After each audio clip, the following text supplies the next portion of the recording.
Ora, muito bom dia novamente. Espero que já tenhamos uma quantidade significativa de pessoas a assistir-nos, ou pelo menos que se juntem a nós enquanto eu faço uma pequena intervenção para depois poderem assistir às comunicações dos nossos convidados. É um prazer, mais uma vez, ter organizado esta conferência, que nós já há diversos anos temos vindo a concretizar, e que é para nós, para além de um ponto de encontro entre os apoiantes da Revista Portuguesa de Farmacoterapia, acaba por ser também um ponto de encontro em que nós procuramos sempre debater temas que se relacionam com o acesso ao medicamento. E como disse o Dr. Aranda no primeiro painel, portanto, os temas desta reunião já estavam previstos desde o final do ano passado, portanto, uma vez que ela seria para realizar em meados de maio, como habitualmente.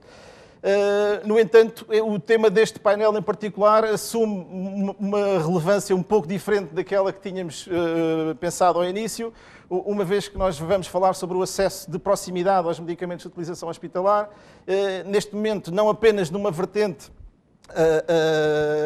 que se relaciona com a possível passagem para a utilização dispensa de uma forma mais próxima de medicamentos que até ao momento são apenas reservados a meios hospitalares, mas também, devido às circunstâncias que vivemos por causa da pandemia, foi possível encontrar nos últimos tempos formas de tornar esse acesso mais fácil através da implementação de diversos protocolos entre alguns hospitais e as respectivas comunidades. Mais uma vez, portanto, procurando enquadrar um pouco aquela que foi a nossa ideia no desenvolvimento deste tema e prende-se essencialmente com o facto do mercado do medicamento a nível hospitalar ter crescido nos últimos anos, eu diria até nos últimos 20 anos já, de uma forma que veio a alterar por completo o paradigma da estrutura do mercado farmacêutico em termos de despesas. Portanto, a fatura com medicamentos hospitalares tem vindo a aumentar de uma forma exponencial. E muitas das vezes esse aumento deve-se a medicamentos que não são destinados aos doentes que se encontram institucionalizados tanto nos hospitais, mas essencialmente à despesa com medicamentos que são dispensados a nível daquilo que se chama o ambulatório hospitalar. Isto acontece em Portugal não apenas por razões que se prendem com a segurança dos medicamentos, como saberão, as condições de utilização do medicamento são estabelecidas no ato da sua aprovação, mas nós em Portugal temos uma originalidade trazida pelo Estatuto do Medicamento, por o artigo 118, que pode introduzir restrições que não foram estabelecidas ao nível das condições aprovadas na autorização de introdução no mercado.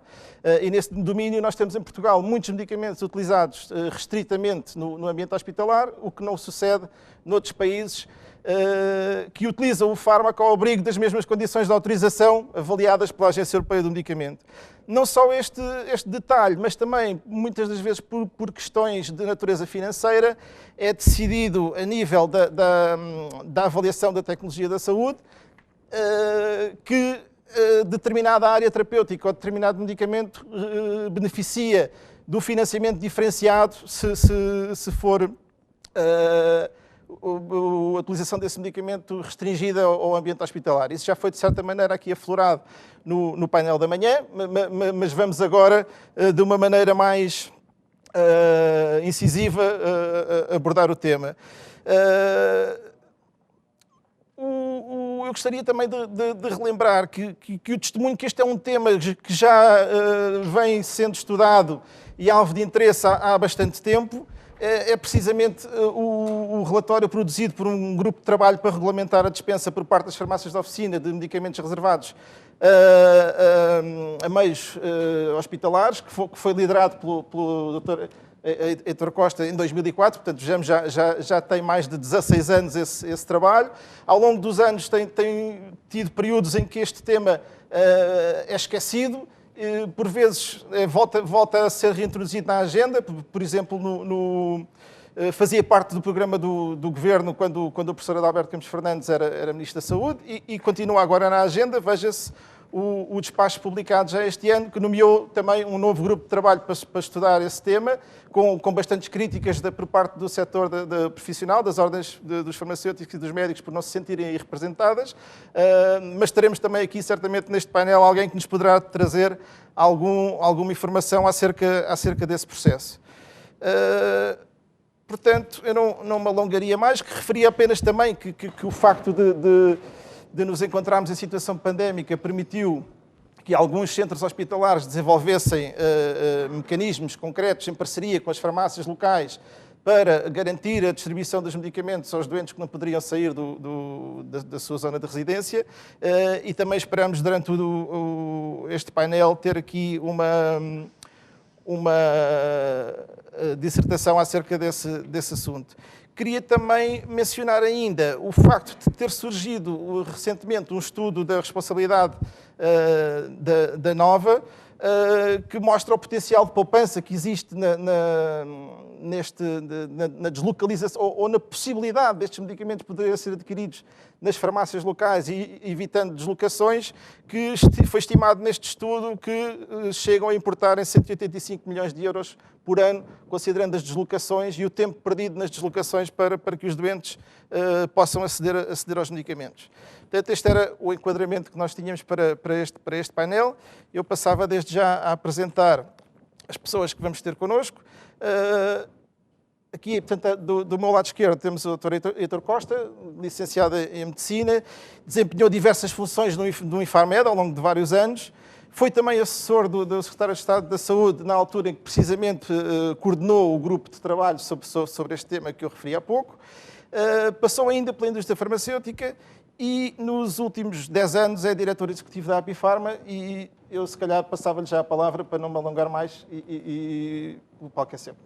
Pronto, muito obrigado. Em primeiro lugar, agradecer à revista o ter convidado a Apifarma para estar neste painel e ter mantido esta tradição independentemente das condicionantes da vida em que vivemos hoje, não é? Esta situação pandémica.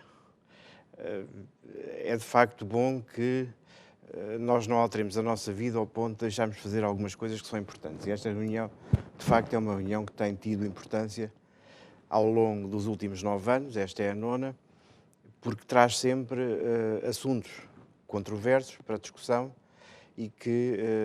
mas que são importantes para serem debatidos. Cumprimento também os meus colegas de painel. E eu não queria muito revisitar o passado em braço cerrado, como se costuma dizer, ir buscar relatórios que já foram feitos, mas, apesar de tudo, dizer que as situações catastróficas, e esta pandemia de Covid-19 é uma situação catastrófica em geral, são situações que desafiam. Eu não gosto de lhe chamar oportunidades, porque a situação é drástica, afeta-nos a todos, a nós e às nossas famílias. Em parte também depende de nós a sua resolução, ou pelo menos o lidar com ela, mas não lhe gosto de chamar oportunidade, mas as catástrofes desafiam sempre as pessoas, interpelam-nos a agir. E eu, aquilo que diria em relação aqui às controvérsias com medicamentos, e a este tema, medicamentos de utilização hospitalar, de facto, pelo menos esta interpelação há uma coisa que trouxe nesta área. É que, após tantos anos de estudo, de pensamento, de reflexão, se começou a fazer alguma coisa. E, de facto, começou-se a garantir aos doentes que eles podiam ter acesso em proximidade aos seus medicamentos que o hospital lhe dispensa. Uns sem qualquer razão técnica ou científica para isso, apenas porque nós transpusemos mal a legislação europeia e como fizemos mal e como gostamos muito, nós somos muito bonapartistas na nossa forma de abordar as coisas. Gostamos muito de tipificar tudo, criámos 3 alíneas que, enfim, os outros países não têm, as famosas A's, B's e C's, para os medicamentos sujeitos a receita médica restrita, e que nos criou esta desconformidade total do medicamento, porque muitos foram sendo colocados no hospital, não porque, sob o ponto de vista técnico ou científico, houvesse alguma razão para isso, mas apenas porque era uma forma considerada de controlar ou de gerir a despesa com medicamentos. Portanto, e uns, portanto, estão lá por razões que a razão desconhece. Outros estão, e muito bem, porque têm que estar, porque a sua dispensa e administração ao doente pressupõe condições que só o hospital pode dar. E, portanto, esses muito bem estão lá. Todos os outros, alguns poderiam estar no laboratório, pura e simplesmente, nas farmácias de oficina, e outros que estão lá porque a prescrição inicial deve ser restrita de facto, mas a continuidade não precisa ser restrita, estão lá porque não se encontrou forma de os fazer chegar aos doentes após tantos relatórios. Aliás, só aqui um à parte, porque como falou nisso no início do crescimento da despesa hospitalar, a despesa hospitalar só cresce da forma como cresceu. Aliás, em desconformidade com o que se passa noutros países, nós tínhamos situações inversas, porque nós temos muitos medicamentos hospitalares hoje em dia que noutros países são de ambulatório e contam para a despesa de ambulatório e não para a despesa hospitalar. E depois também não vou aqui falar, não me vou alongar mais no crescimento, porque, como sabem, a despesa hospitalar depois tem muitas notas de crédito por trás. Há um acordo entre a Apifarma e o Governo que depois reduz a despesa hospitalar no fim do ano, ou quando o Estado fecha as contas, por várias razões, porque há uma contribuição no âmbito do acordo, porque há acordos confidenciais entre empresas que limitam os encargos, porque há diferenças entre preços públicos e preços confidenciais, uma série de razões. Portanto, a despesa também não é bem aquela que nós vemos exatamente nos números à partida. Mas isto é uma à parte. Mas só para dizer que, de facto, o mercado é assim porque nós o fomos enviesando ao longo dos tempos por uma abordagem errada da forma como fomos classificando os medicamentos. Eu, em relação àquele que é o tema da mesa, e passando diretamente, há uma proposta das associações de doentes e que eu li e que, para mim, que dizemos todos, os que estamos à volta desta mesa redonda e todos os stakeholders, nós dizemos que o sistema se deve estar focado no doente, centrado no doente, e todos os programas do Governo dizem sempre isso, já há muitos anos, mas nós focamos muitas vezes pouco nos doentes, não é? Este é um exemplo de como nos temos vindo a focar pouco nos doentes ao longo dos anos, de como falamos mais às vezes do que fazemos. E isto para vos dizer que esta proposta das associações de doentes, que me parece muito equilibrada, eu vejo-me totalmente nela. E penso que a Apifarma se me atreveria a dizer que também se revê totalmente nela. Primeiro, começa por constatar o facto que é preciso encontrar uma solução para quem vive com doença crónica e que já anda há anos a viver com esta necessidade identificada e não vê o seu problema resolvido. E que é necessária uma solução definitiva e que sirva principalmente as pessoas afetadas por uma doença crónica e outras situações que necessitem de forma permanente ou temporária de medicamentos dispensados em regime ambulatório de farmácia hospitalar. E como já vivemos há muito tempo e precisamos de soluções centradas nos doentes, com todos os relatórios que já tínhamos, o Ministério da Saúde, em setembro de 2020, encomendou outro, não é? E propôs para setembro deste ano a apresentação de uma proposta concreta. Também porque a realidade ultrapassou o pensamento.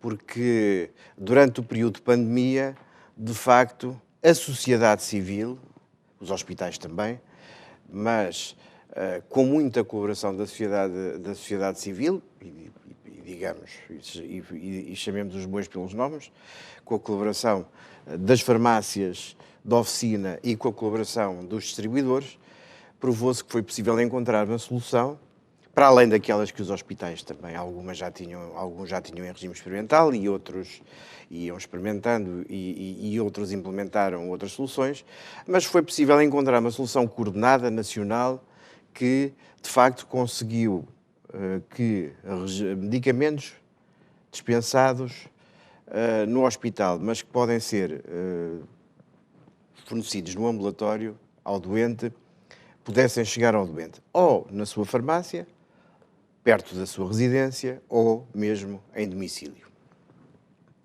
E é isto que as associações vêm dizer. Temos que decidir, já estamos muito tempo a decidir e já temos muitos relatórios.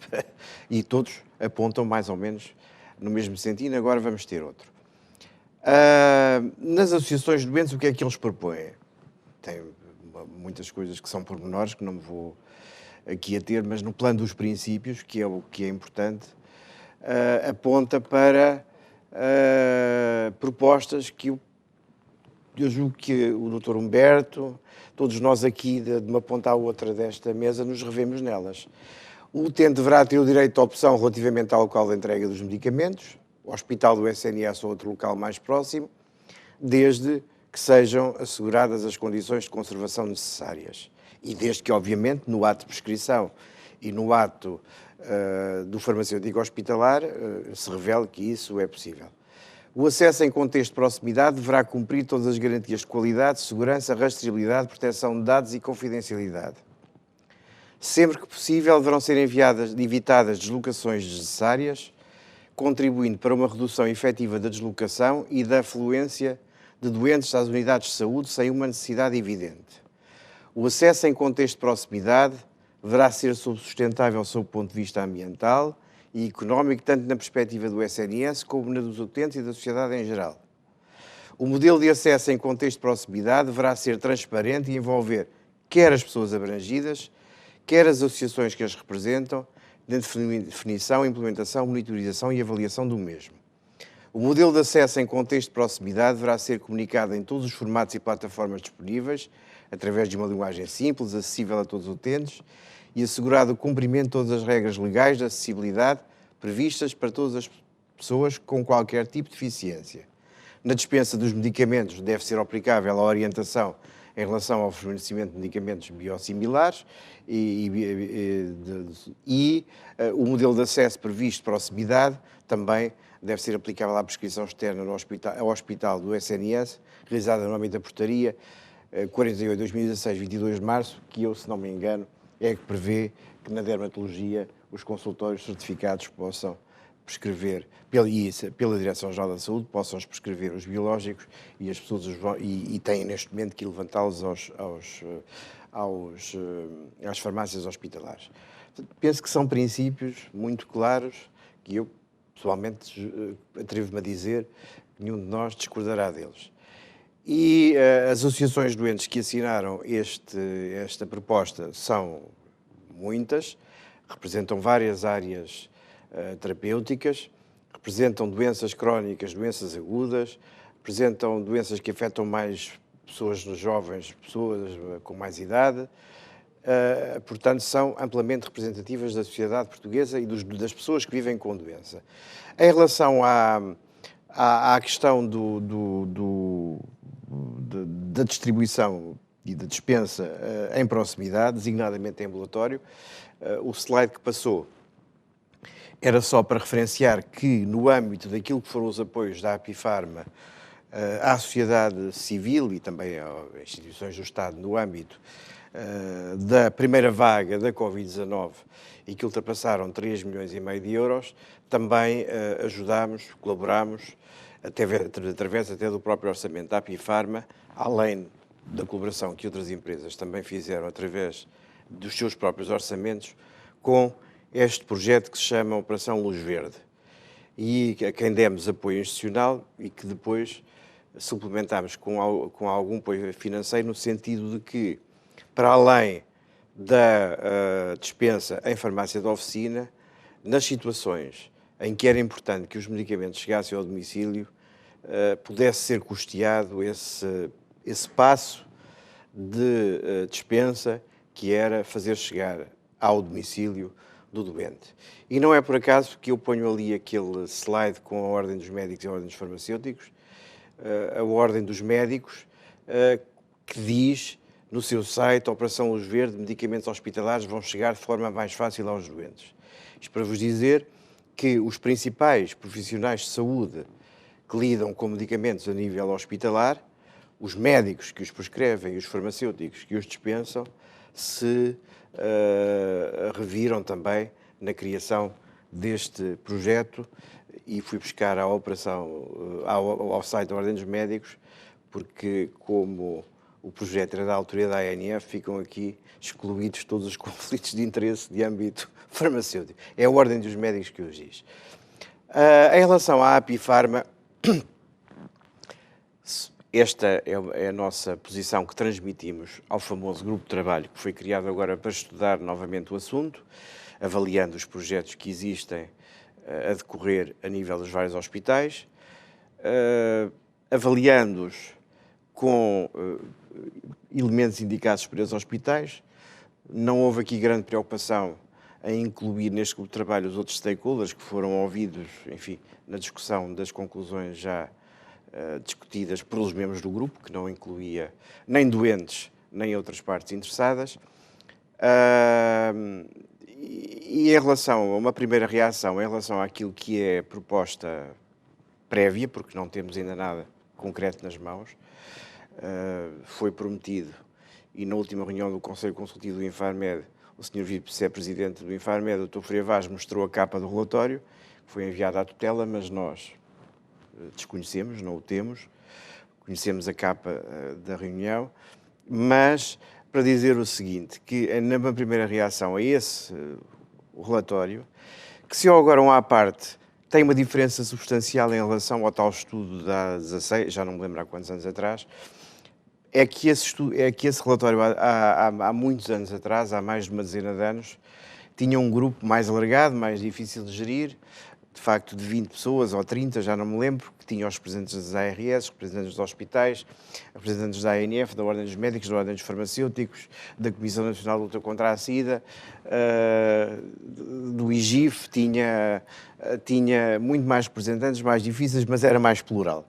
Portanto, e era só a prova de como é possível chegar a consenso, e chegaram-se a consenso até em relação às áreas terapêuticas, quem for ler, houve consenso entre toda esta gente em relação a áreas terapêuticas concretas, como é possível chegar a consensos com algum trabalho em grupos mais abrangentes, que não precisamos de excluir à prata da casa. Feito esta à parte, porque também é às vezes importante perceber que se conseguimos trabalhar com todos, não é preciso, não temos sempre que trabalhar só in-house, sobretudo, e há aqui de lá até cá, as associações doentes ganharam uma importância que também não tinham na altura, e se o sistema se centra nelas, deviam ter, de facto, sido ouvidas. Mas, em relação a uma pré-apresentação do relatório, a Apifarma, como já se percebeu, é a favor dos modelos que, garantindo proximidade, segurança e eficácia terapêutica, vão de encontro às necessidades dos doentes. Aliás, deixa-nos dizer que desde 2012 e até 2020, nós temos mantido um novo modelo de acordo, porque os acordos entre a Apifarma e o Governo já vêm de há muitos anos, mas nos últimos acordos de 2012 até o ano 2020, há lá um artigo que não tem sido também feito, que é que o Estado, no âmbito daquele acordo, também deveríamos, até porque tem a ver com a organização dos mercados, não é? Nós temos mercados, voltando a dizer o que já disse, e desculpem repetir, mas que são disformes, não é assim. O mercado hospitalar só cresce desta forma porque está lá tudo o que, porventura, por vezes, não deveria lá estar. Mas só para dizer que este tem estado nos acordos da Apifarma e do Governo a necessidade, de facto, de prever a proximidade no acesso aos medicamentos que atualmente são de dispensa exclusiva na farmácia hospitalar.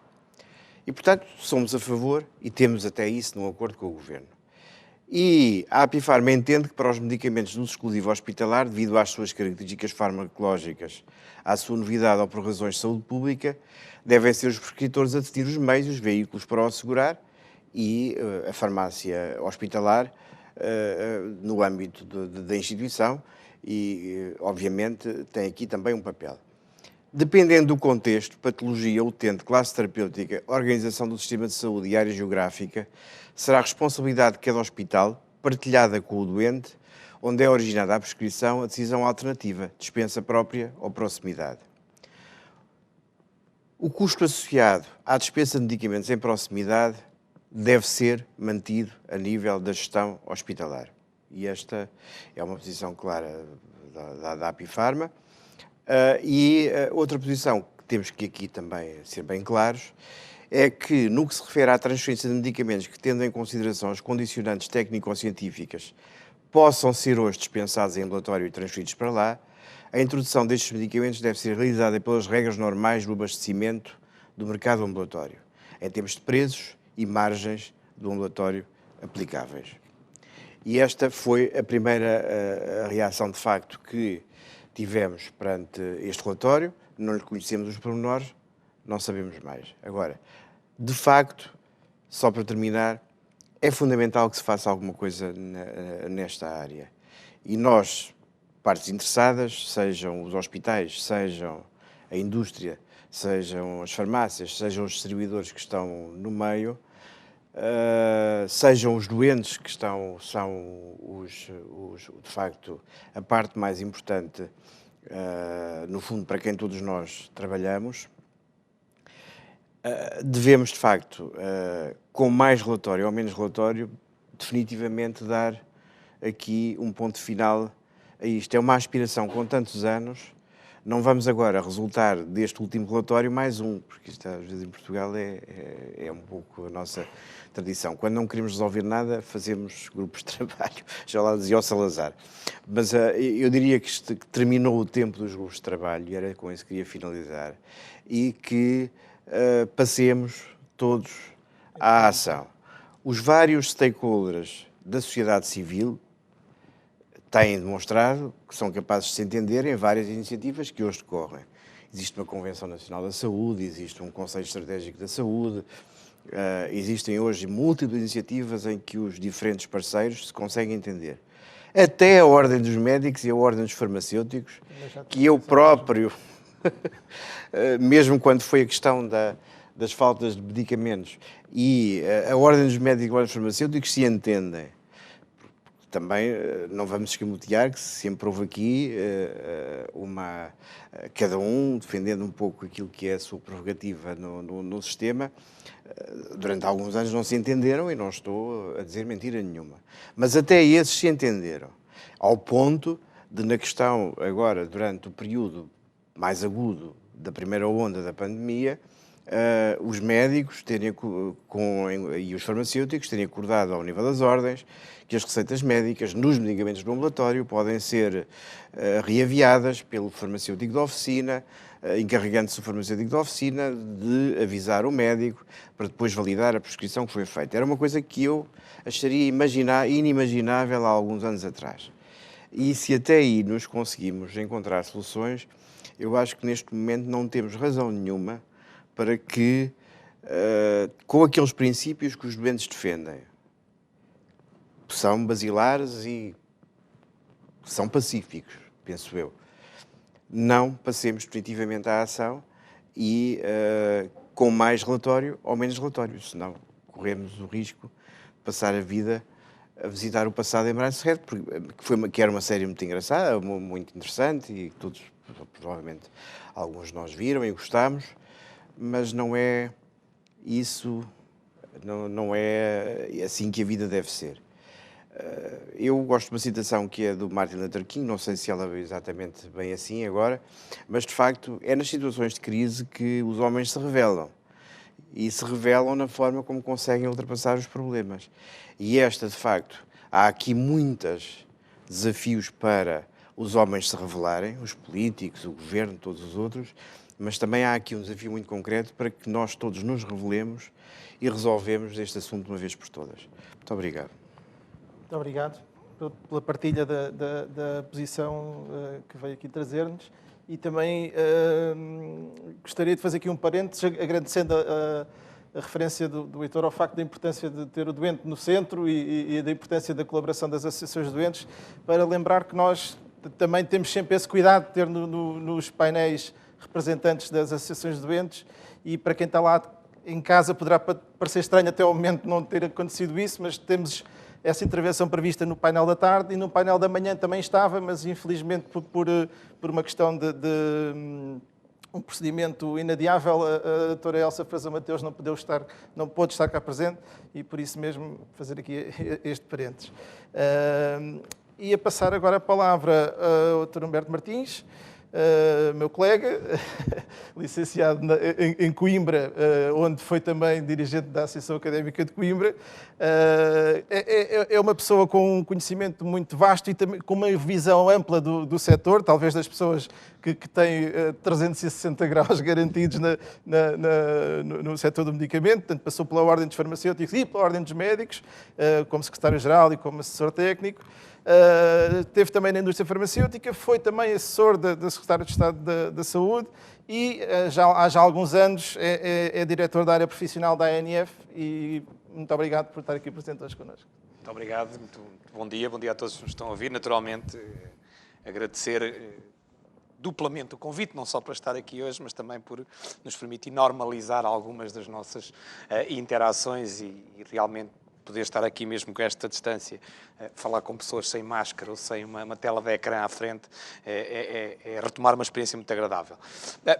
Efetivamente, e no tema que hoje aqui temos, e a oportunidade deste tema, há um antes e um depois de Covid, não é? Portanto, e claramente toda a nossa vida pessoal, familiar, mas também profissional, mudou com esta pandemia, mudou muito ao longo dos últimos meses e, naturalmente, isto teve também um impacto na intervenção das farmácias. Naturalmente, implicou uma grande reorganização, como em todas as atividades, principalmente nas atividades ligadas à área da saúde. Portanto, todo o sistema de saúde tem estado numa reconfiguração de resposta a esta pandemia e no caso das farmácias também houve um conjunto grande de iniciativas, desde as suas equipas, que já aqui falado hoje de manhã, novas formas de acesso, a linha 1400, a possibilidade e o incentivo e o impulso que foram dadas às dispensas ao domicílio, e portanto houve todo um dinamizar destas iniciativas de proximidade, mas acima de tudo também de segurança, e portanto e dar segurança às pessoas que vivem com doença foi sempre uma das preocupações. E essa tem sido um bocadinho também a resposta e o feedback que temos tido da parte dos portugueses. Temos procurado acompanhar naturalmente as expectativas e temos, desde maio, que as farmácias foram um dos setores que mais superou as expectativas da resposta que conseguiram dar à população. Lembrando que as farmácias são pequenas unidades, são grupos pequenos com limites muito fortes em termos de número de pessoas, média de 6 pessoas, 3 farmacêuticos, portanto não têm equipas muito vastas para as dinâmicas de espelho, de segurança, mas conseguiram realmente organizar-se a esse nível capilar, mantendo portas abertas, mantendo uma grande resposta. Temos generalidades portuguesas dizendo que se sentem muito seguros nas farmácias, face até a outros locais. Recentemente, uma sondagem da própria Aximage dizia que apenas 6% das pessoas admitia ter risco quando se desloca à farmácia, comparativamente com 73% nos transportes, 47% hospitais de centro de saúde, 36% nos lares, até 30% nos próprios locais de trabalho. Portanto, este esforço muito intenso que as farmácias tiveram desde a primeira hora, desde o plano de contingência, ainda estávamos em fevereiro, não é? E o primeiro plano de contingência que foi adotado pelas farmácias realmente parece conseguir securizar este elo. E isto é importante para aquilo que durante a pandemia se verificou, e recordo que a meados de março tínhamos 2 folhas de papel em branco e muita vontade e muitas ansiedades de todos os parceiros do que é que ia acontecer nos dias seguintes, nomeadamente no estado de emergência que acabou por ser decretado. E foi este o mote para aquilo que já aqui foi falado hoje, que foi a Operação Luz Verde, com liderança institucional das duas ordens aqui citadas, médicos e farmacêuticos, que centraram uma resposta nos doentes. E desde a primeira hora, e esse foi um desenho importante e uma funcionalidade importante que esta parte da operação teve, que foi a participação ativa das associações de doentes. Portanto, mais de 20 associações de doentes que desde a primeira hora não só aderiram, apoiaram, mas como modelaram esta operação, como colocaram nela as suas expectativas e que o meu editor há bocado referi, inclusivamente sinalizando casos concretos de doentes precisavam que o medicamento fosse, inclusivamente, dispensado em casa e, portanto, que fosse utilizado exatamente o braço mais longo do sistema de saúde para chegar a casos doentes. E, aliás, a primeira dispensa de medicamentos hospitalares neste âmbito ocorre num concelho de Beja, em casa das pessoas, a um sábado. Portanto, aqui, testando todas as probabilidades e dificuldades de montar uma resposta realmente muito diferente daquela que os doentes tinham no acesso ao seu medicamento hospitalar. E, portanto, já aqui, não só esta dimensão operacional que a Associação Nacional das Farmácias, conjuntamente com outra associação, com a Associação de Farmácias de Portugal, mas também com a ADIFA, com a APIFarma, com a Associação Portuguesa de Administradores Hospitalares, foi possível montar e encontrar até, já aqui referidos também, recursos adicionais para as dimensões logísticas e de custos adicionais através do Fundo de Emergência Covid-19 a bem.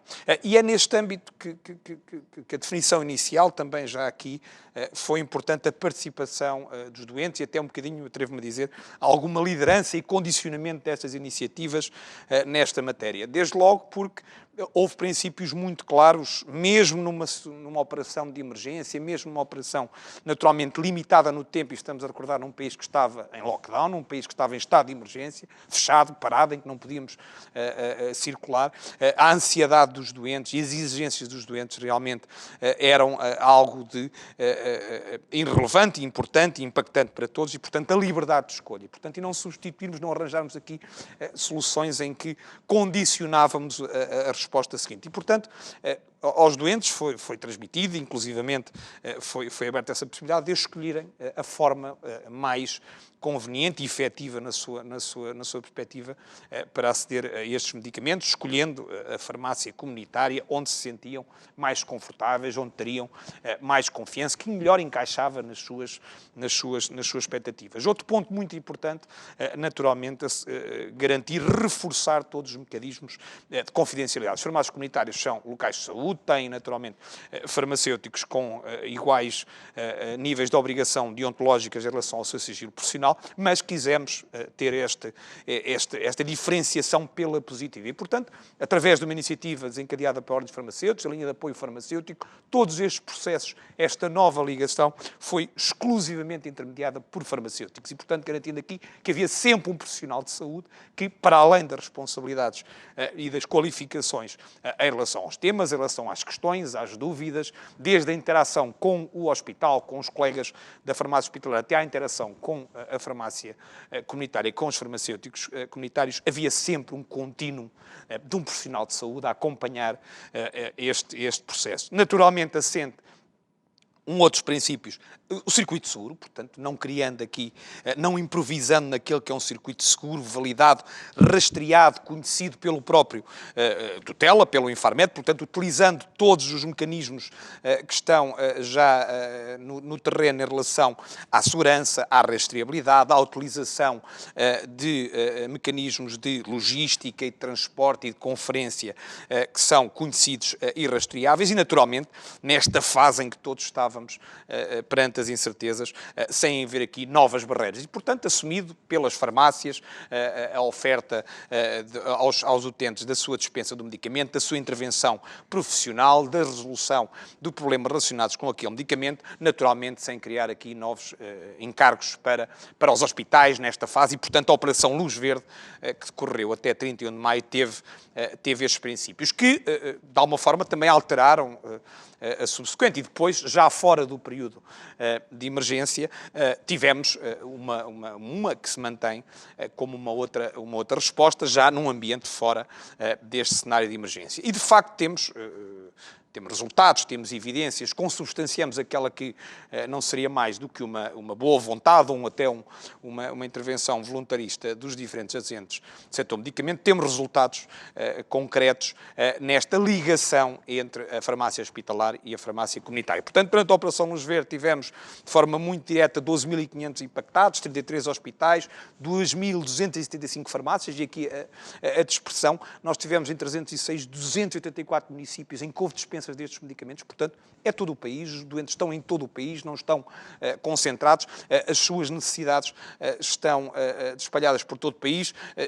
Estimámos que existia uma média de 100 km por doente em cada uma destas necessidades que foi evitada. E aqui não estamos a falar apenas de poupanças de distâncias, estamos a falar de poupanças de riscos acrescidos numa altura em que todos tínhamos estas ansiedades acrescidas.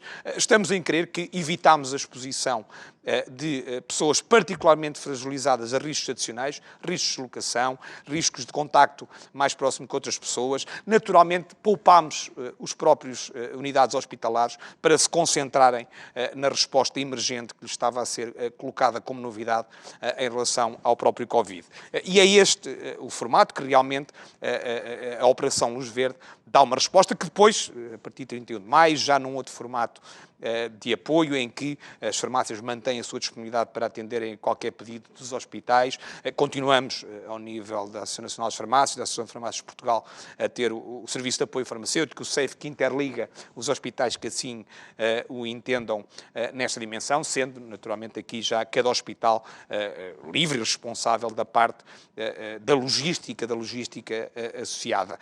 E, até final de outubro, duplicámos este impacto, portanto, temos mais do dobro dos processos de dispensa da Operação Luz Verde, e temos também algo que já estava na sua agenda, mas temos uma ampliação dos projetos de articulação entre os hospitais e as farmácias comunitárias, piloto, relatórios, aquelas multiplicações, não é? Recordemos, nós temos doentes a receber medicamentos antirretrovíricos desde o dia 1 de dezembro de 2016, portanto, há praticamente também 4 anos, ininterruptamente, em cerca de 250 farmácias comunitárias, doentes do Hospital Correio Cabral, e, portanto, e continuam e continuaram, e do qual aguardamos também, esse sim, um relatório, mas final, da avaliação científica sobre esta intervenção, mas que se tem associado, naturalmente, através da Operação Luz Verde e também agora com a articulação do SAFE, uma forte intervenção com o Centro Hospitalar Universitário de Lisboa Central, que tem uma muito expressiva, ou quase totalidade, do ambulatório nesta dimensão assente, numa relação de proximidade com as farmácias. O projeto Farmatoquer com o Centro Hospitalar Universitário de São João, no Porto, que está neste momento numa nova fase de escalabilidade e de alargamento, portanto, que tinha começado exatamente no ano passado, socorreu-se a Operação Luz Verde durante esse período e está agora, naturalmente, a retomar dimensão, e estamos também a articular de forma muito próxima com o Centro Hospitalar Universitário de Coimbra, dos Hospitais da Universidade de Coimbra, o PEMPROXI, portanto, que está numa fase de maior integração. E todos estes projetos, portanto, que têm genericamente os mesmos princípios de articulação entre a farmácia hospitalar e a farmácia comunitária, neste circuito, digamos, farmacêutico de resposta às necessidades dos doentes, procuram, mais do que uma interface entre estas duas realidades, ter verdadeiramente processo de integração farmacêutica nesta dimensão, na qual a comunicação, a informação, os processos de suporte, quer à dispensa das farmácias, quer à devolução de informação ao próprio hospital, se pretendem mais integrados e verdadeiramente abrindo um novo capítulo de valor para a intervenção farmacêutica em todos estes projetos. Temos, naturalmente, como habitualmente fazemos, também uma avaliação centrada, uma vez mais, nos doentes, centrada nas suas expectativas, nas respostas, como é que avaliaram todo este contínuo de intervenções farmacêuticas para colocar o medicamento com segurança, respeitando a sua liberdade de escolha, e temos respostas que não nos surpreendem, que vêm na linha de todos os projetos que já estávamos a iniciar, mas essencialmente as pessoas trocam uma ida à farmácia comunitária em 62% através de meios próprios de carro, de custos de transporte, para 55% irem a pé. Temos 15 minutos de deslocações às farmácias versus 117 minutos em média de deslocação ao hospital, custos anuais de cerca de quase 250 euros com transportes de locação ao hospital versus 8 euros em média por ano numa ida à farmácia, e a dimensão nos doentes que estão empregados, portanto não estamos a falar só de pessoas reformadas ou pessoas empregadas, uma grande parte destes doentes, felizmente até pelo avanço da inovação terapêutica, mantém numa condição de saúde que lhes permite uma empregabilidade e felizmente e continuam a ser naturalmente pessoas produtivas nessa dimensão económica para o país, e se temos 27% que falta no mínimo meio-dia para se deslocar a uma farmácia hospitalar, ele baixa para 0,4% quando falamos na intervenção das farmácias. E, portanto, aqui comprovamos aquilo que todos concordamos e que entendemos que podemos dar todos um passo em conjunto para melhorar esta resposta do sistema de saúde centrada no doente. Comprovamos que os doentes estão-nos efetivamente a dizer isso. E dizem-nos que 98% deles que foram avaliados, que já estamos a falar de um N de mais de 600 pessoas nestes inquéritos, que nos dizem 98% que, portanto, com representatividade, queria dizer, 98% dizem que é importante ter esta possibilidade de escolher entre a farmácia hospitalar e a farmácia comunitária, centrar em si, dar essa liberdade de resposta, e cerca de 90%, portanto, com clareza nos dizem que, mesmo numa fase pós-pandemia, desejavam continuar a poder usufruir deste acesso ao nível da farmácia comunitária. Eu terminava só lançando aqui para aquilo que entendemos também que possa ser um futuro. Há um futuro imediato e que esperemos que venha na sequência destes relatórios, destes grupos de trabalho, que tem a ver com esta regularização do sistema de comparticipações. Há aqui situações completamente anacrónicas em que a mesma pessoa, a mesma necessidade terapêutica, dependendo apenas de qual a linha de um despacho que se coloca, já nem vamos ao decreto-lei, pode ter uma comparticipação diferente, ou um local diferente, pode ter ónus diferentes e, portanto, não há nenhum motivo de segurança, não há nenhum motivo técnico, não há nenhum motivo de integração no plano de cuidados que justifique esta diferença. É puramente uma diferenças, chamemos-lhe, administrativas e burocráticas, portanto, e essa regularização achamos que será um mínimo de output de todo este processo, que está mais do que evidente, mas que naturalmente devem existir o espaço, e como estamos a aprofundar com um conjunto de hospitais, para estes programas de dispensa na comunidade, no qual se cria uma relação, se cria uma nova forma de articulação entre a comunidade e o hospital, entre a intervenção da farmácia comunitária e dos serviços farmacêuticos hospitalar. E achamos que este está ao alcance de uma regularização relativamente rápida e imediata, e que já deveríamos estar nesta segunda vaga de incertezas sobre a pandemia, com estes aspectos muito mais claros e com esta liderança na resolução destes temas que são, como disse, meramente quase administrativos e burocráticos, não têm um impacto sistémico no sistema de saúde, não estamos a falar em mudar nenhum dos pilares, mesmo que tortos, em alguma das dimensões. Este seria só arrumar a casa para termos já, podíamos ter já isto nesta segunda vaga relativamente mais claro, para assim nos dedicarmos àquela que deve ser uma agenda mais centrada no doente, mais centrada no sistema de saúde. E achamos que deve existir uma centralidade no doente, uma valorização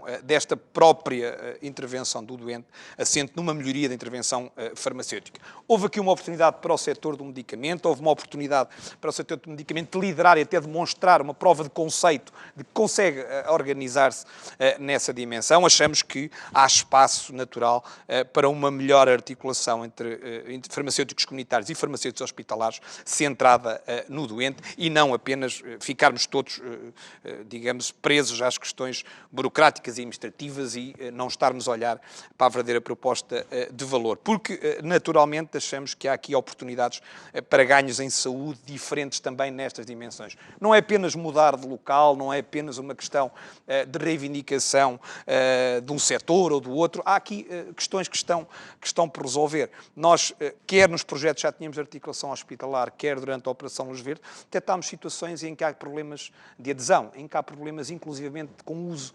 concomitante de medicamentos entre o hospital e o ambulatório. Há aqui uma responsabilidade, não é uma oportunidade, é uma responsabilidade farmacêutica de melhorar a qualidade e a segurança na utilização destes medicamentos. E, portanto, achamos que temos que trabalhar nesta dimensão e daí defendermos que não é apenas uma questão de regularização do estatuto, há aqui um espaço novo de intervenção, de maximização de ganhos em saúde, no qual, naturalmente, o papel de cada um deve estar claro, deve estar transparente e sem qualquer rodeios, quais são os mecanismos de remuneração, transparentemente, qual é o papel e qual é o valor acrescentado que todos podemos fazer nesta dimensão. No fundo, somos quase uma tecnologia de saúde nesta dimensão de ganhos em saúde e, naturalmente, com isso também achamos que deve ser tido isso no horizonte, realmente aqui de uma clarificação daquilo, como o Heitor aqui colocou, daquele erro de tradução quase, uma clarificação para que não estejamos, no fundo, a acumular um conjunto de situações que depois só nos complicam, ninguém consegue já justificar, não é?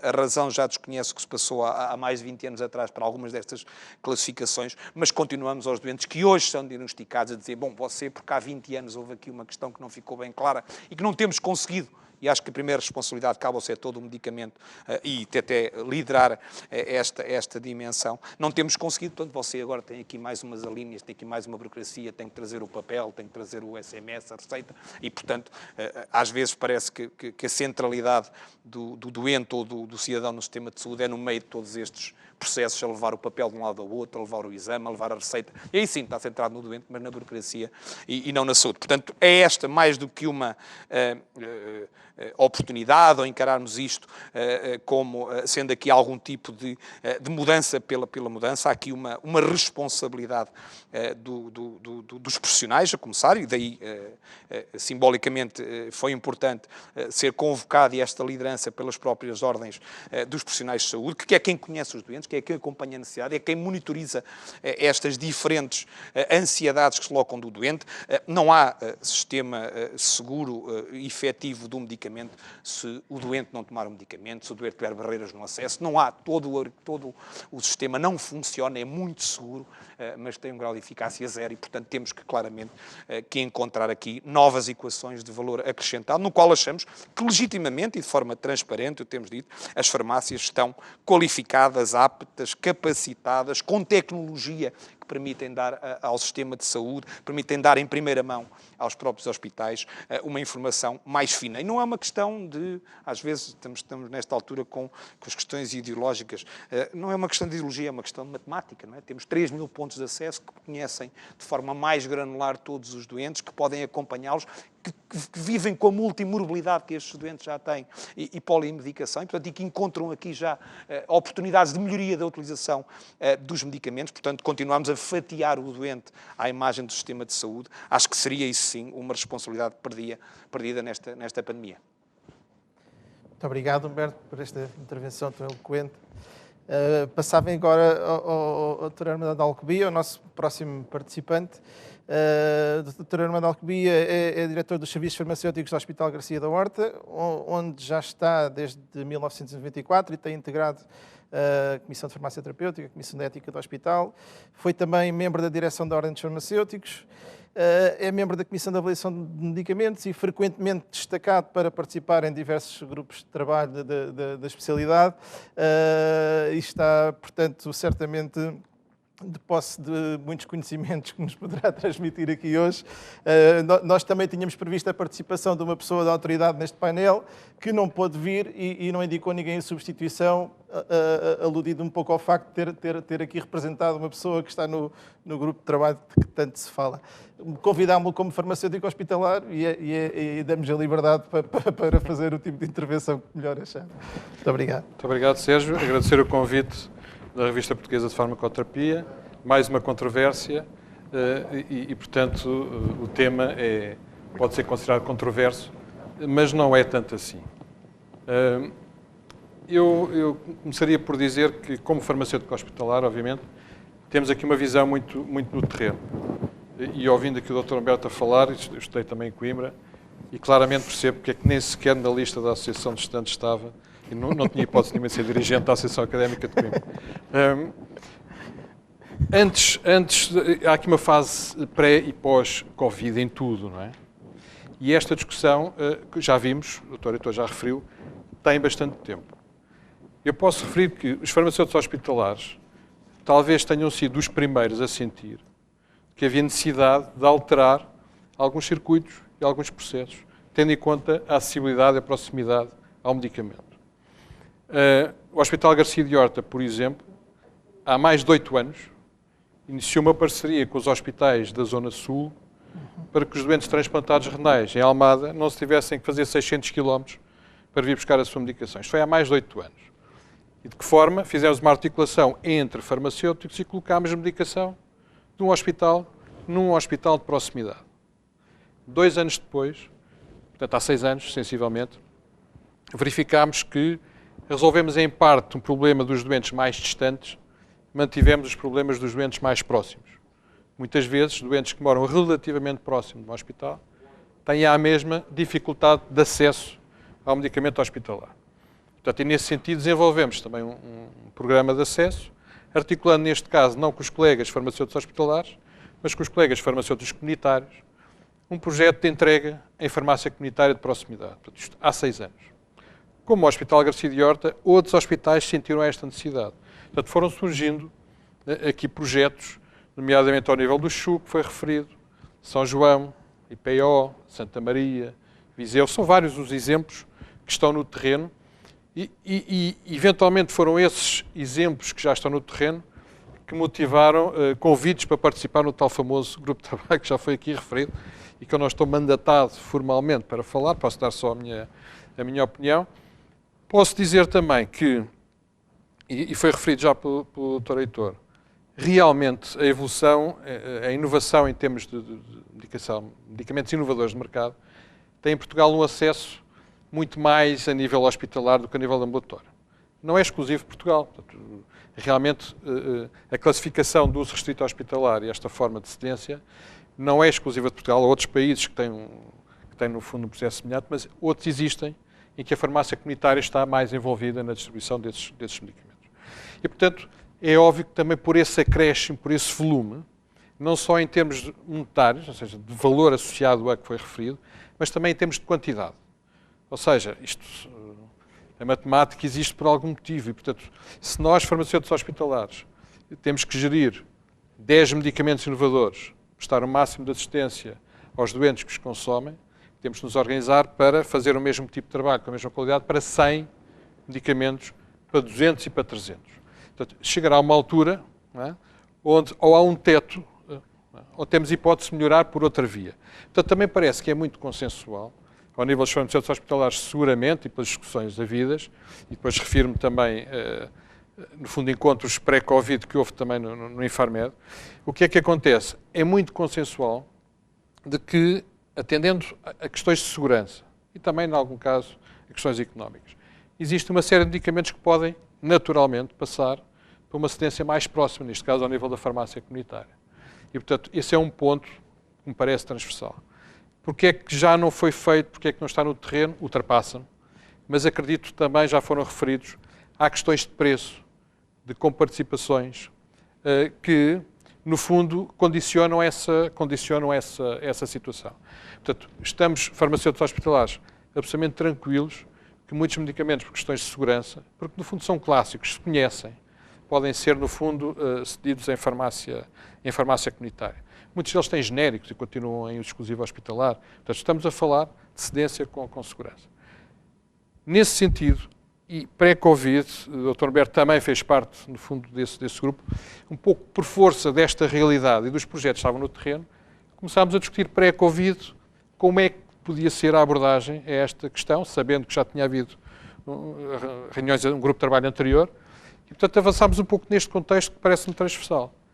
A Ordem dos Farmacêuticos foi envolvida também, portanto, listar alguns medicamentos em concreto, ou seja, não falando de uma forma abstrata, porque sentimos todos que não é fácil colocar de repente toda esta mole de medicamentos, passar de uma situação para outra, mas de uma forma concreta, listar moléculas tranquilas que possam passar para já para a farmácia comunitária e servirem, no fundo, de experiência, porque o próprio Infarmed, ao que parece, obviamente, tem que negociar com a própria indústria, porque os preços muitas vezes são diferentes em ambiente hospitalar e ambiente de farmácia comunitária. Portanto, esse trabalho de base tem que ser feito.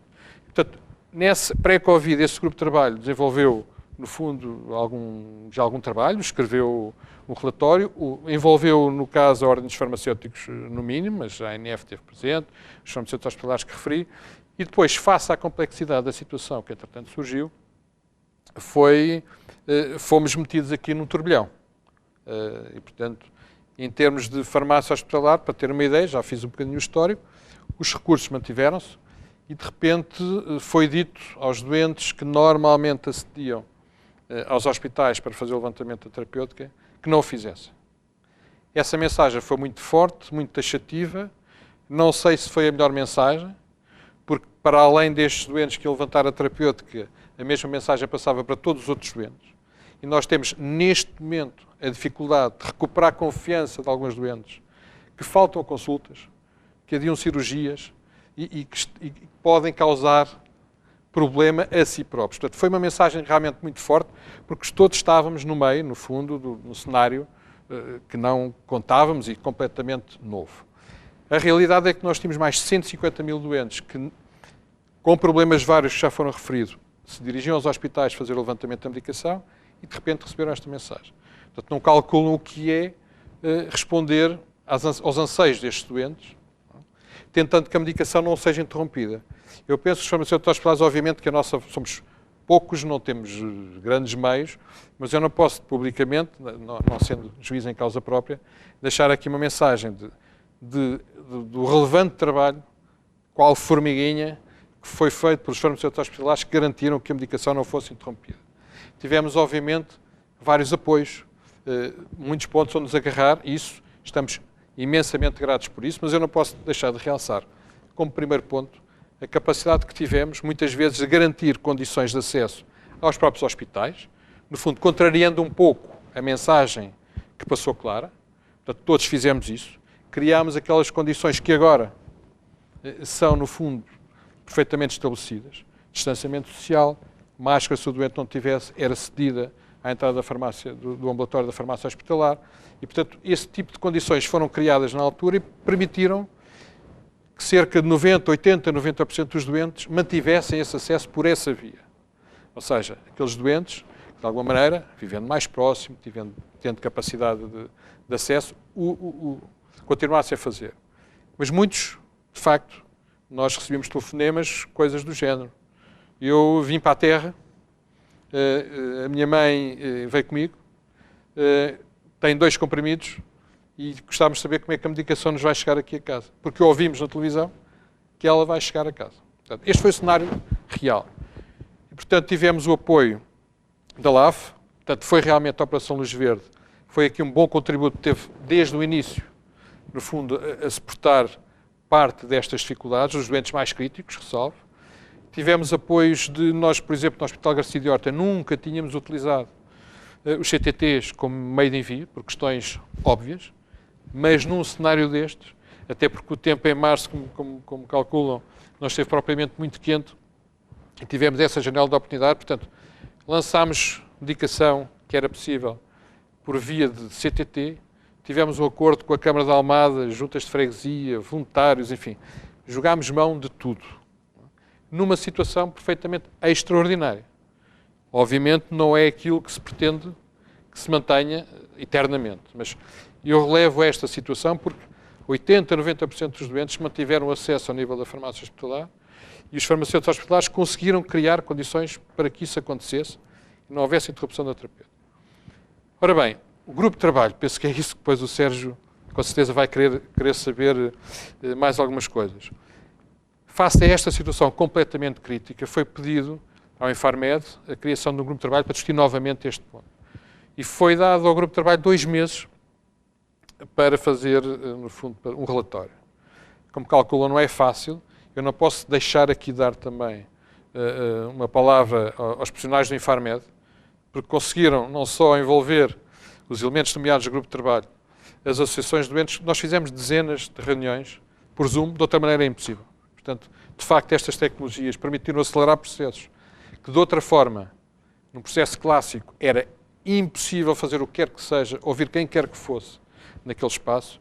Fizemos esse esforço. Eu sei que houve algumas vozes que clamaram no sentido de mais gente incorporar o grupo de trabalho.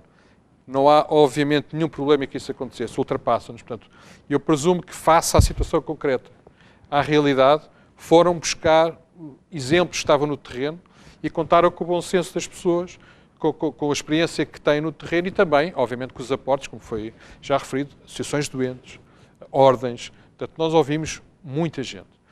O grupo de trabalho elaborou, no fundo, um relatório que é técnico. Obviamente, a parte política ultrapassa-nos completamente. E nesse relatório, o que é que tentámos incorporar? Segurança, sustentabilidade do processo, melhor articulação, também já foi referido, entre farmacêuticos hospitalares, entre eles e farmacêuticos comunitários, sistemas de informação que neste momento ainda são omissos e, em alguns casos, eventualmente arcaicos na sua partilha, e, portanto, fizemos questão de colocar como premissa que essa partilha de informação podia ser uma mais-valia e aproveitar este momento para nos relacionarmos melhor, partilhar a informação sobre aquilo que é cedido em farmácia comunitária, o que é cedido em farmácia hospitalar, e com isso ter um efeito sinérgico e existirem buracos negros em termos farmacoterapêuticos num doente que se dirige a uma farmácia e que recolhe parte da sua medicação e o hospital recolhe de outra, e os dois intervenientes poderem não saber desses dois buracos negros, é no mínimo uma situação que tem que ser alterada. Também se presume que, como já referi, havendo uma articulação entre o Infarmed, a indústria farmacêutica e os vários parceiros, as expectativas se calhar podem ser altas, são seguramente.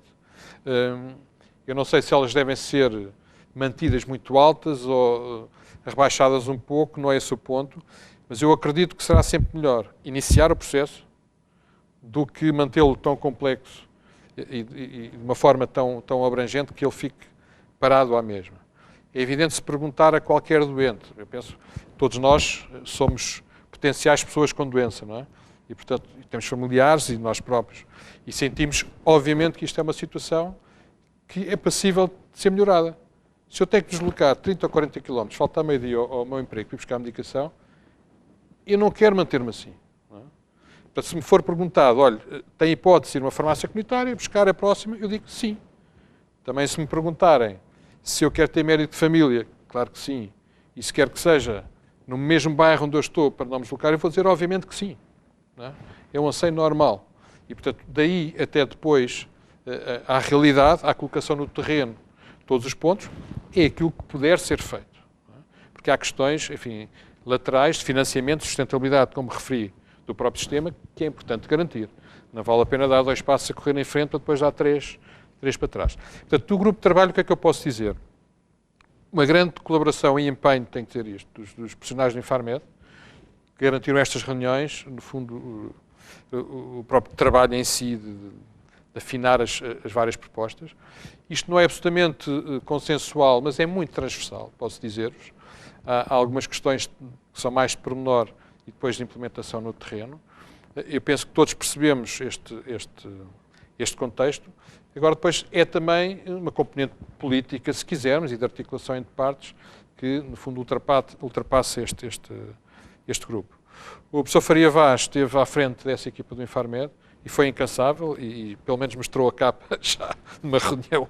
Eu não sei se a capa era bonita ou não, mas pronto. O conteúdo deu trabalho, o conteúdo foi discutido, o conteúdo tem bom senso incorporado, pode ser sempre melhorado e será seguramente partilhado. Tivemos o prazo para entregar a quem direito. E eu acho que é um caminho que pode começar por ser trilhado. Não havendo aqui, à partida, como às vezes sentimos, no fundo, fações. Ou seja, aqui há um lado A, um lado B, um lado C. Não é? Se nos pusermos nos sapatos da possível pessoa com doença daqui a algum tempo, vamos todos sentir que podemos melhorar. Da parte dos farmacêuticos hospitalares, há esse empenho. Sabemos e sentimos que foram anos de evolução fantástica em termos de medicamentos que passaram a incluir o nosso arsenal. Temos também a noção perfeita que muitos deles, e dos mais recentes, têm que ser administrados a nível hospitalar por condições técnicas de preparação e de monitorização. Sabemos que há medicamentos na área oncológica, novos, que têm níveis de monitorização inicial complexos, muito complexos. Têm que ser muito acompanhados de uma forma muito próxima. E, portanto, aí tem que haver uma equipa, e essa equipa é hospitalar, e, portanto, penso que isso não está sequer posto em causa. E existirão todas as outras situações que já referi, medicamentos que são clássicos, são seguros, podem ser perfeitamente acompanhados no outro patamar e, portanto, cedidos em farmácia comunitária, partilhando a informação e, portanto, assegurando que o doente não é por não conseguir deslocar-se, não é por não ter dinheiro para conseguir chegar à farmácia, que foi aquilo que nós vivenciámos e que esteve na gênese dos nossos projetos de acessibilidade, que não haja pouca adesão por esse motivo. Portanto, temos todos que lutar nesse sentido. É evidente que os custos da operação, os custos para o próprio doente, isto depois são, obviamente, quem de direito fará essa análise, mas dentro do grupo de trabalho eu posso dizer que houve, no fundo, um pouco esse espírito de tentar colocar no terreno como uma premissa, talvez por, enfim, maioritariamente, porque havia médicos, farmacêuticos, mas os farmacêuticos seriam maioritários no grupo de trabalho, e tivemos sempre essa noção de que a partilha entre farmacêuticos seria um ponto importante nesta articulação e na cedência em proximidade, quer seja em farmácia comunitária, quer seja nos hospitais e, eventualmente, nos centros de saúde que possam ter farmacêuticos ou via ARS. Portanto, lá está. Tentámos colocar todas as possibilidades que achámos que tinham critérios de segurança em cima deste relatório. Obviamente, excluímos situações que foram, no fundo, utilizadas num processo pandémico e que, de outra forma, enfim, queremos todos que não podemos continuar nesse âmbito. Muito obrigado. Já teremos certamente tempo para conversar um pouco mais acerca do que acaba de nos partilhar connosco. Eu ia passar já rapidamente ao Dr. Luís Rocha, que está muito pressionado com o tempo. Agradecemos a disponibilidade para cá estar. Sabemos que está a fazer um esforço de não estar presente no outro local. O Dr. Luís Rocha é Public Affairs e Market Access Manager na Novartis já desde 2007. Antes disso, teve também uma vasta experiência na indústria farmacêutica noutras posições. Tem formação na área de gestão e na gestão da saúde e é alguém que assume sempre posições fortes na defesa do acesso à saúde e ao medicamento em particular e com quem nós gostamos e temos muito prazer de contar nestes momentos. Passava-lhe já a palavra pedindo desculpa por termos resvalado um pouco o tempo que tínhamos prometido. Sérgio, em primeiro lugar, quero agradecer também à revista e através de si cumprimentar os meus colegas de painel. Estas iniciativas são sempre muito úteis para provocar estas reflexões. Eu, se calhar, a desvantagem de ser o último acaba por ser também uma vantagem, porque acaba por tentar lançar aqui algum debate talvez em ângulos diferentes. E já vimos aqui posições, quer da indústria, quer da própria... como é que a distribuição e a farmácia procuraram responder a um problema e também um pouco uma visão do ponto de vista da área hospitalar. E eu se calhar... eu acho que o primeiro comentário que me permite fazer tem a ver com o processo como o próprio SNS e as instituições do SNS lidam com o processo de inovação elas próprias. Este tema é um tema, como todos já disseram, é um tema que já atravessa pelo menos, seguramente, mais de uma década. Todos nós discutimos já esta questão e ela é posta, se calhar, em dois pontos diferentes. E houve, de facto, várias iniciativas de repensar ou de pensar um pouco este modelo, mas que em poucas situações se conseguiu chegar, de facto, a um processo de mudança. Isto porque o Estado ele próprio é muito administrativista e acaba por criar um conjunto de regulação que ele próprio depois é capturado por essa regulação e acaba depois de ser muito difícil inovar. E só nestas situações quase extremas, em que é preciso encontrar uma solução e há um sentido de urgência diferente, é que se calhar nós somos chamados a resolver problemas concretos. Eu acho que aqui ficou universalmente claro para todos que de facto o medicamento deve estar onde está o doente e não o doente deve estar onde está o medicamento, em primeiro lugar. Que há questões que, obviamente, o Estatuto do Medicamento obrigou, de certa forma, criou aqui algumas distorções elas próprias, algumas perfeitamente legítimas, outras nem tanto. Claramente que o medicamento hospitalar, por razão maior, tem que estar no hospital, e todos os medicamentos que obrigam ou que podem suscitar uma preocupação de segurança ou algum tipo de cuidado na sua administração, devem estar no hospital, como é óbvio. Outras questões, há, no entanto, um conjunto de medicamentos que eles próprios não é universal, nem sequer consensual, isso, e eu, pessoalmente, nomeadamente na própria Novartis, tivemos casos em que havia medicamentos que o estatuto de medicamento em Portugal era completamente diferente dos outros na Europa. E tivemos casos concretos em que tivemos que mostrar ao Infarmed que não era essa a prática, que esse medicamento estava em ambulatório, em praticamente todos os países da Europa, e que o seu histórico, o seu perfil de segurança estava bastante bem estabelecido para justificar a sua não permanência. Mas, pondo esta parte, este aspecto à parte, obviamente que tu depois, criando este modelo, obviamente nós criamos regulação e depois criamos eixos de financiamento que ainda reforçam esta dificuldade em repensar modelos. E daí eu concordo e subscrevo, se calhar, também um pouco esta ideia, se calhar não podemos mudar tudo de uma vez só, mas há uma coisa que podemos fazer, de facto, o caso concreto de uma situação muito complicada, de haver preocupação em várias áreas de medicamentos para doentes que eles próprios podem estar ou imunocomprometidos ou em situações de imunossupressão ou em situações em que, pelo próprio perfil daquela doença em particular, suscitasse algum cuidado para não expor as pessoas ao ambiente hospitalar, tornou esta necessidade muito aguda. E então criou-se então e foi por isso que, numa fase inicial, quando surgiu no fundo, esta solução por parte da farmácia de ambulatório, nós inicialmente até estaríamos mais disponíveis para fazer de outra forma, a tentar ajudar os hospitais para fazer essa entrega de proximidade, mas imaginando que esta mesma pessoa tem multimoralidade, não fazia sentido para a mesma pessoa, nós às tantas fazer uma distribuição direta dependendo da casa farmacêutica ou dependendo do hospital, porque muitas vezes um doente é assistido até em alguns contextos em sítios diferentes. E, portanto, não fazia muito sentido isto. Fazia sentido, sim, e então, pensando nos princípios, de facto, o medicamento deve acompanhar o doente e, em segundo lugar, devíamos preconizar uma solução o mais universal, o mais capilar possível e preferencialmente, através de uma dispensa farmacêutica, que é isso que fazia sentido.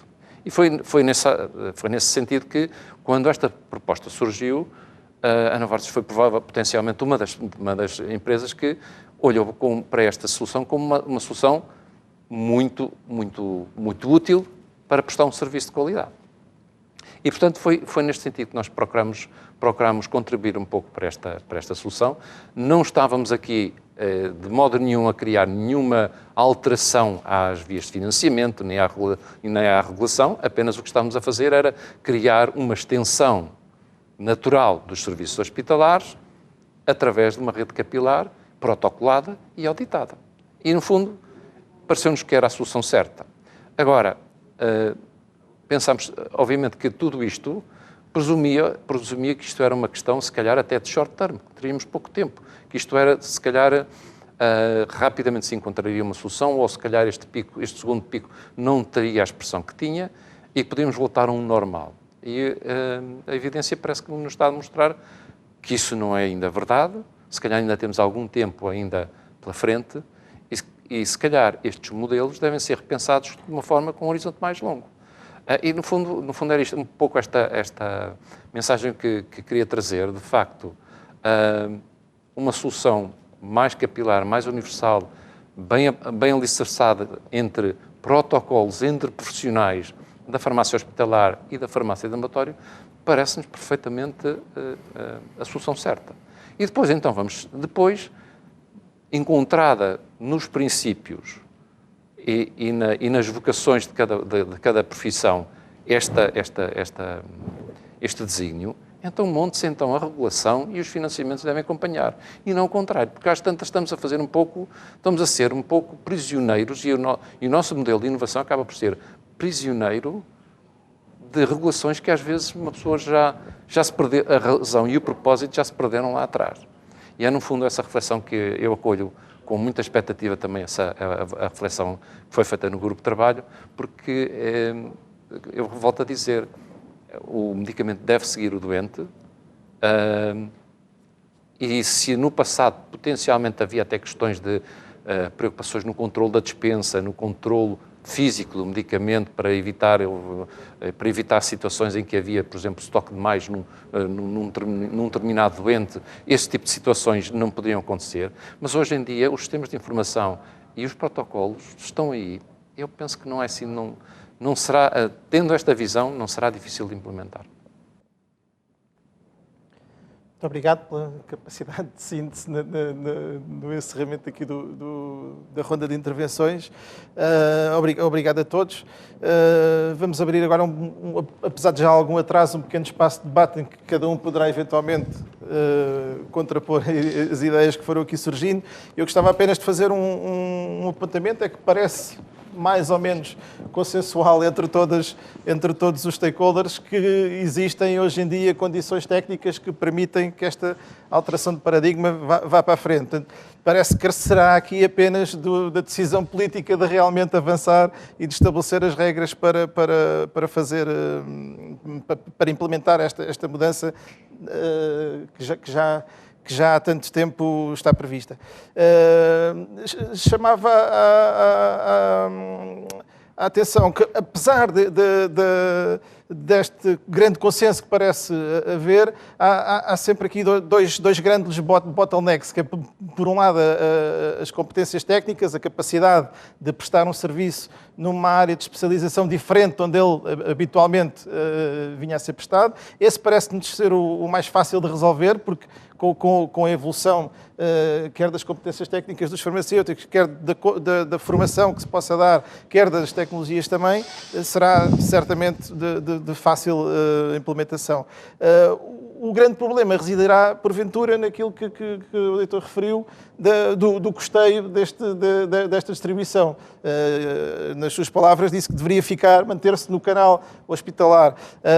Também já falámos aqui hoje que os preços no hospital serão diferentes do ambulatório. Há regras de formação diferentes de preço, onde se acrescerão as margens, mas eu penso que não será tanto por aí, será mais pela capacidade de negociação e obter descontos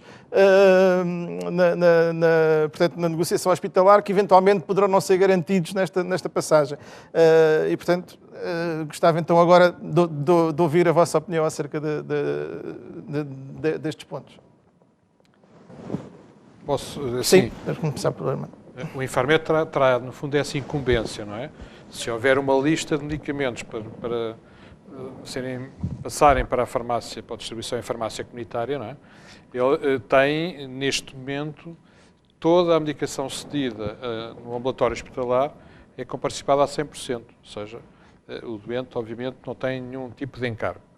Não parece ser também muito lícito, muito lógico, submeter um doente a critérios diferentes com participação, quer se dirija ao hospital, quer se dirija à farmácia comunitária. Portanto, não sei, podia ser um cenário, mas não parece ser o mais lógico. No concreto, existem já neste momento algumas situações em que há medicação que é maioritariamente cedida em farmácia hospitalar, porque tem 100% com participação, apesar de poder ser cedida em farmácia comunitária, onde tem um PVP estabelecido. E nesses casos concretos é possível começar a fazer, no fundo, essa negociação e essas contas. Então, se já estão em farmácia comunitária, têm um determinado PVP, estão em hospital, têm outro valor, qual é o montante que estamos a falar? Sabemos, obviamente, o Infarmed, os serviços centrais têm completa noção da quantidade que é consumida via farmácia comunitária e via hospital. Portanto, esse é um ponto, é um caminho que tem que ser trilhado. Portanto, subsequentemente, se para novos fármacos, novas autorizações, isso puder ser à cabeça implementado, pode ser um caminho. Naquilo que já existe, naquilo que está no terreno, existem para já estas situações muito concretas que são passíveis de serem analisadas. O que é que já existe em farmácia comunitária e em farmácia hospitalar ao mesmo tempo, com participações diferentes, vão ter que ser harmonizadas. Não é? E, portanto, esse é um bom pontapé de saída para começar a trabalhar este assunto de preços que são neste momento de facto diferentes, objetivamente, entre o ambiente ambulatório e o ambiente hospitalar. Muito bem. Claro que esta a questão e as preocupações com a sustentabilidade, não é? No fundo, todo qualquer boa ideia depois se não tiver sustentabilidade, não é? Portanto, está condenado. E aí convergimos, tem que haver uma reflexão profunda sobre isso. E um bocadinho, até como o Luís Rocha nos colocou aqui, não é? Termos ou não a capacidade de quebrar alguns dos silos que temos atualmente nesta discussão, não é? Porque parece que às vezes temos aqui um potencial cenário de desincentivos aos vários atores, é à custa do hospital, é à custa do parceiro A, do parceiro B, quer dizer, e nós não defendemos, e daí defendermos uma visão que seja um modelo transparente, que seja conhecido e não propriamente pôr o doente a pagar, pôr agora um dos parceiros em situação de desincentivo perante isto, porque sabemos qual é o resultado que isso acontece. Não é? As pessoas vão reagir, qualquer um dos agentes vai reagir aos incentivos e penalizações que tenha num ou noutro, e portanto estamos aqui a criar um outro problema nessa dimensão. Concordamos naturalmente que as dimensões de equidade, não é, num sistema de saúde que tem por base desse sistema um Serviço Nacional de Saúde com as características que o nosso tem, com a dimensão de ser um sistema universal e geral, tem que responder nessa dimensão de forma equitativa e não fazer depender, como às vezes vai acontecendo, e isto não é negativo, nem é uma crítica, há modelos diferentes em diferentes hospitais. Há respostas diferentes em diferentes hospitais, precisamente porque são forçados a isso, ou porque têm orientações, têm sentidos, têm limitações, têm capacidades negociais, não é? E, portanto, isso achamos que realmente não pode ser colocado nesta equação, que vai ser naturalmente exigente para todos os parceiros, mais fatores, mais ingredientes de iniquidade, ou agora que o problema é da indústria farmacêutica, ou que os preços é só a indústria que tem que convergir. Não achamos que não, acho que não pode ser feito à custa dos parceiros da resolução destes problemas. Porque há aqui questões, pondo já, porque achamos que a proposta de valor, como disse anteriormente, deve ser colocada também em potenciais ganhos adicionais, e portanto, e com isso temos mais valor para podermos discutir naturalmente, legitimamente, repartições de valor, porque se estamos a tentar tirar da mesma equação, de uma equação que está esgotada a algo que não está lá, não vamos ter sucesso e vamos acrescentar a isto outras tensões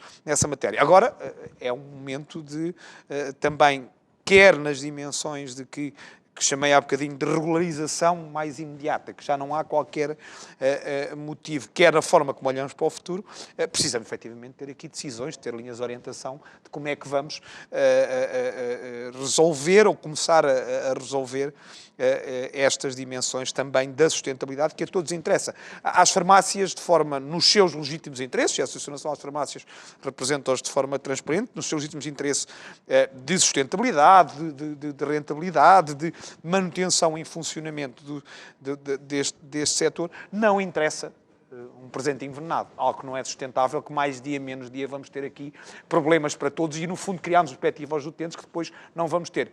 Ou porque temos um modelo insustentável, não temos os medicamentos em estoque, não temos medicamentos para responder, a ninguém interessa criar um novo problema sob pretexto de tentar resolver ou minimizar um problema ou tentarmos aliviar esse problema.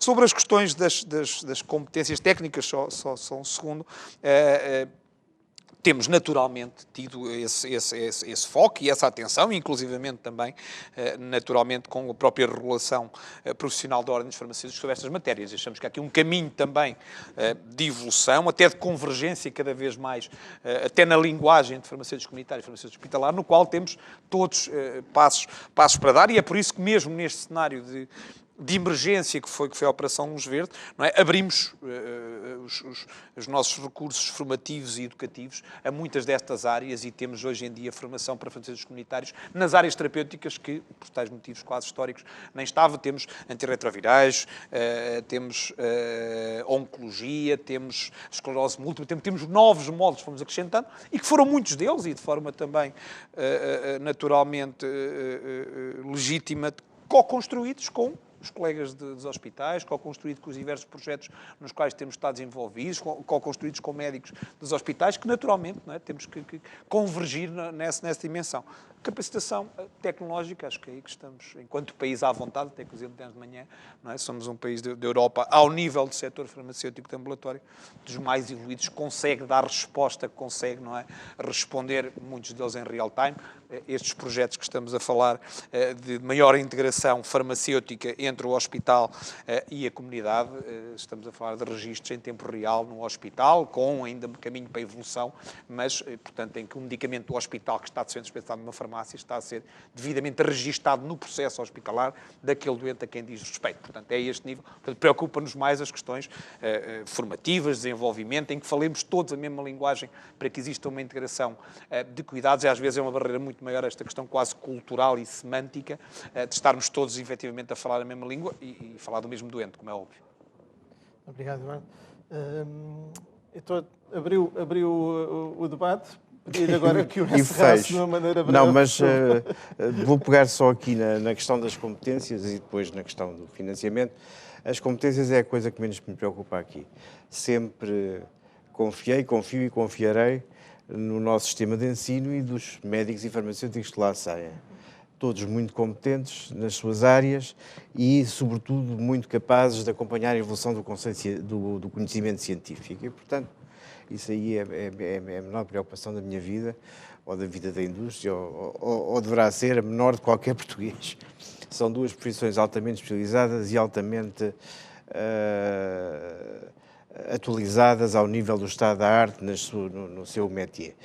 Segundo, em relação à questão dos preços e da posição da indústria farmacêutica, que eu ali apresentei e que é muito clara, nós temos que fatiar o problema em duas questões. Os que, de facto, só estão hoje nos hospitais e que, em simultâneo, até podem estar nas farmácias de oficina com um nível de participação X ou Y e que estão nos hospitais a 100% e que foram assim por questões de, como o Luís Rocha disse, por incapacidade de ver um sistema capilar de outra forma muito mais cedo, eu gostei desta palavra capilaridade, porque, de facto, as farmácias são capilares.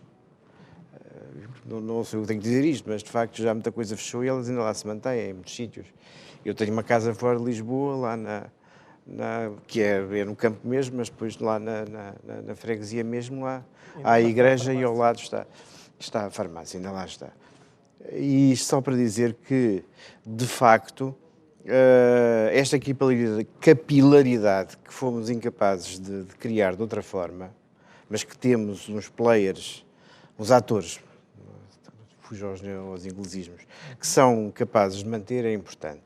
Agora, há aqui uma questão prática. Hoje o hospital que dá gratuitamente, através da farmácia hospitalar, fornece gratuitamente, e que equivale a uma comparticipação de 100%. O que nem sequer é o inovador no nosso sistema de comparticipação. Não precisamos regular de novo. Já há medicamentos que têm comparticipação a 100% na farmácia de oficina. E até têm preços públicos e feitos ao SNS diferentes, e as empresas com o Estado lá encontram a sua forma de resolver os problemas. Portanto, não íamos criar aqui nenhum sistema de comparticipação diferente. Agora, há aqui aquele ato feito pelo farmacêutico hospitalar, que é um ato que também custa ao sistema, e que é farmacêutico, e que passa a ser feito por uma farmácia de oficina, também deve ser remunerado. E deve ser remunerado, do nosso ponto de vista, não de uma forma diferente, deve ser remunerado pelos mecanismos habituais de criação de margens e para os vários intervenientes no circuito. E as farmácias também têm a sua. Melhor ou pior, a Troika também se encarregou de ratear muito as margens das farmácias, mas de facto não foi só o nosso PVA que foi muito deleterizado com a Troika, mas esse é o mecanismo e é esse com o qual temos de conviver. E o Infarmed, que tem os dados todos da equação, e melhor do que ninguém sabe que saúde é economia, mas isso é hoje a verdade lá para Alice, porque sem pessoas saudáveis não temos economia e aliás, é esse o dilema do nosso governo e é esse o dilema da gestão das pandemias e da segunda onda que vivemos hoje em dia, é este equilíbrio entre a economia e a saúde. Porque se não houvesse este equilíbrio para fazer, já tínhamos resolvido o achatamento da curva e era tudo muito mais simples. Mas, de facto, sem economia, criam-se outros fenómenos provavelmente muito mais gravosos para a saúde dos portugueses do que a pandemia, cujo efeito é sobre a capacidade de assistência do Serviço Nacional de Saúde e a necessidade de a gerir, não é? Para que não termos que, à beira da cama, dizer quem vai ser tratado ou não vai ser tratado, que é o que está em questão. Isto para dizer e para terminar que há aqui o player que era o ator deste circuito, que era a farmácia hospitalar, passa a ser a farmácia de oficina, que tem todo o direito a ser remunerada pelo esquema normal. E a indústria tem todo o direito a ser remunerado pelo PVP que vê aprovado. E o Infarmed, que tem os dados todos, tem que ponderar depois todos os outros fatores para a economia portuguesa. Numa improvável lista que existirá, há fabricantes portugueses. Por acaso até exportam bastante. Parte do que produzem é para exportação. A partir do momento em que tivermos preços, não sei bem o que, uma nova categoria de preços, vamos perder em exportações. Ora, o país, apesar de tudo, a saúde ainda é das que se tem portado benzinho na pandemia. De resto, a nossa balança de transações correntes já é largamente negativa, as importações aumentam menos do que aumentam as exportações, e as que aumentaram francamente foram mesmo as exportações na saúde. Portanto, não vamos estragar este panorama, apesar de tudo, ainda temos aqui um setor que se tem portado dentro daquilo que é possível dizer nesta conjuntura bem. As exportações estão a aumentar, qualquer efeito sobre preços criados artificialmente para manter uma medida teria efeito sobre as exportações, teria efeito sobre as empresas nacionais, sobre a sua capacidade de fabrico, potenciaria exportações paralelas e ainda poderia ter o efeito reverso do que pretendemos. Porque temos que ter a consciência que temos que fazer isto, como o Luís dizia, esta equipabilidade. Há coisas que podemos fazer mais de outra forma, já lá vou muito rápido. Esta podemos fazê-la gradualmente. Porque eu há bocado dei-lhe o exemplo, e não é meu, é das associações de doentes, dos biosimilares, porque estão aqui medicamentos biológicos, hoje para o tratamento de algumas doenças, que provavelmente, daqueles que são utilizados no tratamento de artrite reumatoide, só um é que tem que ser administrado em condições de suporte de vida, todos os outros podem ser dados no ambulatório, e não está e as soluções não passam, de facto, por que as farmácias não tenham um papel que seja diferente, que não é as margens serem feitas da mesma forma, tem que se encontrar outra forma de remuneração, e que deve ser suportada pelo Estado, porque há ali um ato, mas esses medicamentos também podem estar, de facto, em proximidade. Estes que ficariam em proximidade, tal como já lá estão, porque já estão lá nas prateleiras das farmácias, devem estar com os seus preços que têm PVPs aprovados, porque também temos que ter em consciência, numa medida gradual de inclusão destes medicamentos, e aqui de facto Roma e Pavia não se fizeram num dia, temos que fazer o impacto económico das medidas de o doente ir lá, de os incluir a 100%, de esses que hoje maioritariamente são dados na farmácia hospitalar passarem a 100% na farmácia de oficina, e estamos a falar de muito pouco daquilo que é o cômputo do investimento no SNS, mesmo muito pouco nos medicamentos, pois provavelmente a medida custará se calhar o medicamento para X doentes e não for levar para os doentes todos. Portanto, não, é esse raciocínio, e que depois pôr no prato da balança o que ganhamos em exportações e o que também temos aqui a indústria nacional a trabalhar, que nós temos que tomar medidas, não é só ver as coisas com duas baias ao lado e vamos ver a sustentabilidade de uma forma pura e dura, como fizemos nas orientações metodológicas para a avaliação económica de medicamentos, que achamos que a perspectiva da sociedade era irrelevante ou era pouco relevante e, portanto, devíamos ver tudo em função da perspectiva do SNS. Não, o SNS vive num contexto, numa sociedade, de um governo que tem vários ministérios e que, em termos orçamentais, deve, de facto, passar a fazê-los plurianualmente e deve começar a haver aqui uma integração entre várias áreas públicas e políticas, quer dizer. E a economia e a saúde não são só para efeitos da pandemia, são para efeitos do nosso dia-a-dia e de coisas muito comozinhas como poder exportar. Portanto, margens para as farmácias, mantendo os PVPs com os quais eles são vendidos, obviamente há aqui os outros, pensar em incluí-los gradualmente, de facto aqui não podemos ser absolutistas. Nós também temos revisões de preços e temos generificação de medicamentos, e eu não tenho qualquer estado de alma em relação aos genéricos. Faz parte da vida dos medicamentos. É a vida, como diria o engenheiro Guterres. E, portanto, aproveitar esses momentos para ir pensando em enquadramento, de facto, com cabeça, tronco e membros no sistema, e aqueles que, pelo seu preço, de facto, merecem continuar a ser comprados por concursos hospitalares, arranjar uma forma da intermediação entre o hospital e o doente. E nós, em termos de sustentabilidade da indústria, já contribui de múltiplas e diferentes formas, que não vou aqui listar novamente. Obrigado. Certamente os próximos tempos trarão novidades nesta área. Muito obrigado a todos pela vossa intervenção. Vamos encerrar este painel e queria deixar um recado para quem nos está a acompanhar, e esperemos que sejam muitas pessoas. Vamos regressar impertrivelmente às 2h30 com uma intervenção do Dr. Rui Ivo. Não poderá ser mais tarde por motivos de agenda do próprio, terá mesmo que ser às 2h30, e irá trazer-nos, além do que já tinha preparado, um comentário sobre a legislação publicada precisamente hoje pela Comissão Europeia. Portanto, a partir das 2h30 já sabe que estaremos aqui de novo.